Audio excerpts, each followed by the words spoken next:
Hey everyone, it's Schmuckles. Today we're going to talk about the fact that there's a new version of Jason Voorhees unveiled by the Jason Voorhees license holders, as well as the fact that I think Mathieu Cote fully teased every single Walking Dead character that's going to be coming with the next licensed Survivor paragraph in DVD. I haven't seen many people talking about this, but let's start with the Jason Voorhees news. So Bloody Disgusting posted this on Twitter. They said the Friday the 13th rights holders over at Jason Universe have unveiled their brand new Jason Voorhees redesign. With this new version of Jason Voorhees set to lead movies, gaming, immersive experiences, collectibles, and more. Makeup effects legend Greg Nicotero helped with the redesign. And this is the brand new version of Jason Voorhees that's going to be used going forward, like they said, for movies, gaming, and immersive experiences. So that made me wonder, like, we know that there's a big license coming in November. Could that actually be Jason Voorhees related? They've unveiled this new version of Jason that's clearly going to be licensable into video games. So does that at all add any weight or credibility to the theories that Jason's going to come in November for Dead by Daylight? The Jason Universe Twitter said the 45th celebration continues with a killer new look for everyone's favorite slasher. Our friend Greg Nicotero helped us create this strong, towering, and terrifying slasher with a machete, his weapon of choice, and they show the picture here as well. Ethan Alter wrote this article, Meet the New Jason Voorhees as the Friday the 13th franchise celebrates 40 years of slaying. First look. New Jason who dissed 45 years into his run as the Slayer-in-Chief of horny camp counselors everywhere. The Friday the 13th boogeyman is getting a makeover. It's all part of another new beginning for the seminal horror franchise, which is launching an expanded multi-platform, multimedia universe known appropriately enough as the Jason Universe. Adweek has your exclusive first look at Jason Voorhees that audiences will meet in this brave new world. And you'll notice that this Jason's appearance marks a return to earlier Fridays, before his trips to hell and to outer space turned him into a hulking, deformed monster. We strive to maintain Jason's original essence, while continuing to move toward the future with a defined look and feel that takes Jason into his next chapter, confirms Robert Barsamian, president of Horror Inc., the company that's been part of the character's past, present, and future. We will also be working with familiar and fresh franchise voices to strike that balance. One of those voices is special effects legend Greg Nicotero, who aided in the design of the version of Jason that will reside in the Jason universe. We gave Greg our new 13-hole mask and works together on his full-body look that embodies classic Jason, Barsamian says. He's a strong, towering, and terrifying slasher with a machete and his weapon of choice. The launching pad for the Jason universe will be Peacock's upcoming prequel series, Crystal Lake, made in collaboration with A24, but Horror Inc.'s chief marketing officer Sherry Khan promises that their ambitions extend back to the big screen and beyond. We're listening to fans and actively developing a slate under the Jason Universe banner that spans new movies, gaming, and immersive experiences, collectibles, and more, Khan says. Our film franchise is one of the most enduring horror properties in cinematic history, and we're actively reimagining what the next chapter and the slasher genre overall can become.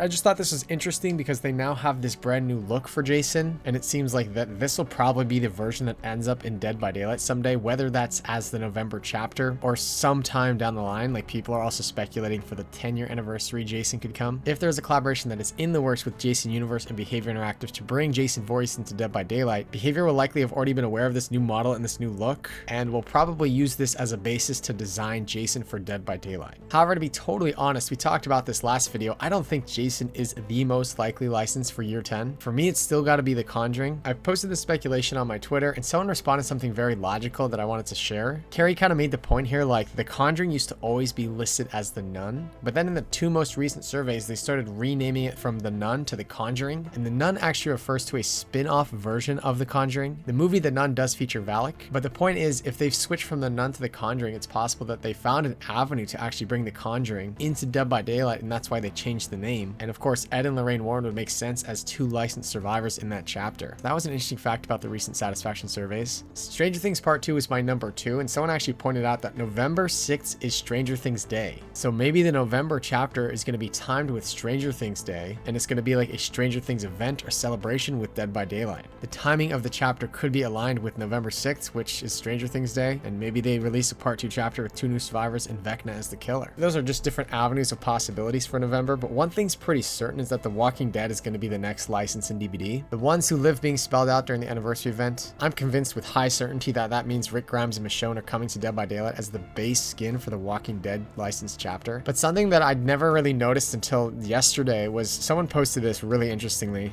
Jorma said this. They said, hey Schmuckles, if you look back at the PAX East stream, you'll notice Mathieu Cote pulled a pocket watch when the time was up talking about FNAF, and he made it clear and obvious for us to notice this. It's an odd way of checking the time. Do you think this could potentially be a tease for a new mechanic that Springtrap is bringing to the game? Perhaps there is a new escape method where survivors simply have to survive long enough, similar to the FNAF games. So I thought about this for a while, and I was like, that would be a brilliant way to tease Springtrap's power. Let's take a look at exactly what Jerome was talking about. It's this moment right here, which is at the very end of the FNAF DVD reveal section of the PAX East stream. What else?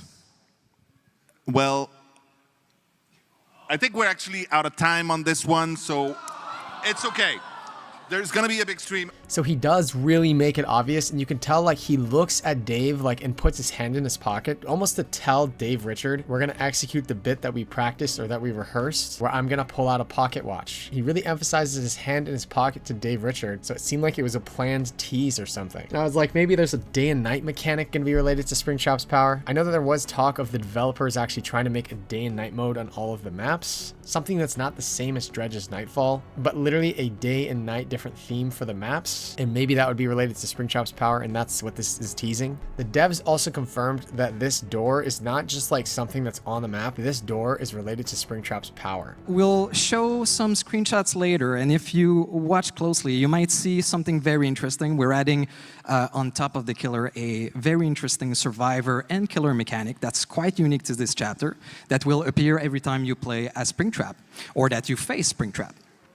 So you might get a clue about this. And I was like, there's a 5 on this door, and not even YouTubers like Dako could even make sense of that. I was like, is this a clear reference to something that's in FNAF? The fact Dako couldn't make sense of it really was confusing to me. Like, I was like, that 5 has got to have some sort of significance, whether it's Cam 5 on the map or something else. And I'm like, well, the name of the franchise is Five Nights at Freddy's. And then putting together this concept of time and possibly that the pocket watch was Mathieu Cote teasing Springtrap's power, because it did come at the end of the FNAF DVD reveal section. And I was like, maybe the 5 represents Five Nights at Freddy's, and there's going to be some sort of day-night cycle that makes you feel like you're spending 5 nights at Freddy's or 5 nights with Springtrap when Springtrap is the killer. 5 is such a specific number. Like, is this door number 5, or is that just simply saying how many nights you have left with Springtrap? I wasn't really sure. And then I posted this on Twitter just because I was like, maybe someone else will have a better idea. And someone did notice, like, the pocket watch looks like it's Herschel's pocket watch from The Walking Dead. And I was like, that's crazy. There's no way that's a coincidence, right? So apparently this is Herschel's pocket watch. So maybe Mathieu Cote wasn't teasing Springtrap's power, and it's actually Herschel's pocket watch, which she passes to Maggie and Glenn, I think, for their wedding in The Walking Dead. So that's pretty much Maggie and Glenn's pocket watch, possibly teasing them as new survivors. Mathieu Cote said that there were teasers placed throughout. We immediately found The Walking Dead, The Ones Who Live teaser from the roadmap, and I think that was Behavior's way of teasing Rick and Michonne, because they are the main characters of that show. But I also think this pocket watch was a cryptic way of Mathieu Cote teasing that Glenn and Maggie are coming in as legendary skins too, because him pulling the pocket watch out of his pocket begs the question, why does Mathieu Cote have Maggie's pocket watch on him? I don't know. To me, this is like definitely a Walking Dead teaser. Maybe some people think it's a stretch. It's just, it is a bizarre way to check the time, so it's got to be related to The Walking Dead or some sort of tease, right? Probably most likely related to The Walking Dead. The third thing that the pocket watch made me think of was, what if it's the new survivor item?